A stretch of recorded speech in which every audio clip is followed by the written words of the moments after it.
Il y a beaucoup de patientes qui viennent me voir en consultation parce qu'elles ont vu ma tête sur les réseaux sociaux, que ce soit Instagram, TikTok, Facebook ou même YouTube, mais c'était vraiment pas le but.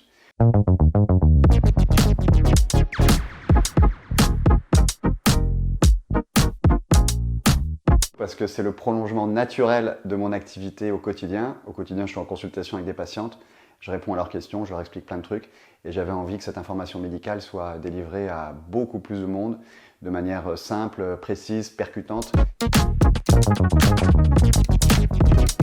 Oui, il y a beaucoup de patientes qui viennent me voir en consultation parce qu'elles ont vu ma tête sur les réseaux sociaux, mais c'était vraiment pas le but. D'ailleurs, je suis complètement anonyme sur les réseaux, je m'appelle Mon Gynéco, il n'y a pas mon adresse, personne ne sait où je suis. Après, c'est sûr que les gens commencent à me reconnaître et à me trouver quand ils me cherchent. Ouais. L'humour, c'est très important. Peut-être pas de l'humour carabin avec des blagues un petit peu limites. En revanche, le fait de le faire sur un ton un petit peu léger, d'apporter du fun, de l'action, un peu décalé de temps en temps, ça apporte beaucoup. Ouais. La symptothermie, c'est la méthode de contraception naturelle. Les femmes en ont de plus en plus marre de prendre la pilule et elles n'ont pas forcément envie qu'on leur mette un stérilet. Au début, j'en faisais pas trop. Petit à petit, je me détends. Et là, c'était un contexte particulier parce que j'étais en vacances dans une piscine. Et puis, comme j'ai la chance d'avoir pas mal de poils, c'était parfait pour accrocher le micro. On peut pas tout faire. On peut pas tout faire bien. L'obstétrique, ça prend beaucoup de temps, ça prend beaucoup d'énergie. Il y a les gardes. Et comme j'aimais beaucoup faire de la chirurgie gynécologique, j'avais vraiment l'impression que c'était un frein pour le développement de la chirurgie gynécologique. Et depuis que j'ai arrêté l'obstétrique, ça s'est vérifié. Je programme beaucoup plus d'interventions chirurgicales, je suis plus en forme au bloc opératoire et j'opère de plus en plus. C'est tendu parce que je continue à travailler autant qu'avant. Quand une patiente me pose une question intéressante, je note ça sur un document et après ça nourrit vraiment tout le contenu que je prépare.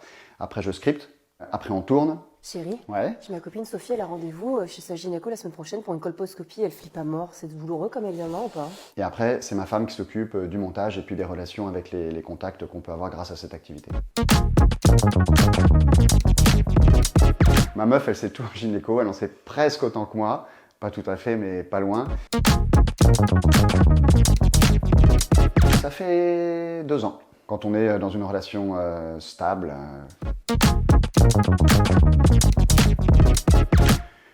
Plutôt Instagram. Parce qu'il me suit sur Instagram, pas encore sur TikTok. Ouais. On a été contacté via ma messagerie privée sur Instagram par la cellule de communication digitale de l'Élysée pour promouvoir la vaccination contre le papillomavirus. Ils n'avaient qu'une exigence, c'était que je sois en costard. Et c'est pas trop mon habitude dans mes vidéos. Je suis pas du tout politisé, mais porter comme ça des messages de santé publique, quelle que soit la personne qui le demande, la couleur politique, il n'y a aucun problème. Alors moi j'ai 4 enfants, une fille et 3 garçons. Le dernier a 10 ans, il n'est pas encore vacciné, mais les 3 autres le sont. J'ai un problème parce que j'habite à Aix-en-Provence, mais je suis très PSG. Non mais je suis né à Paris. Après mes initiales c'est OM, donc ça rattrape le coup.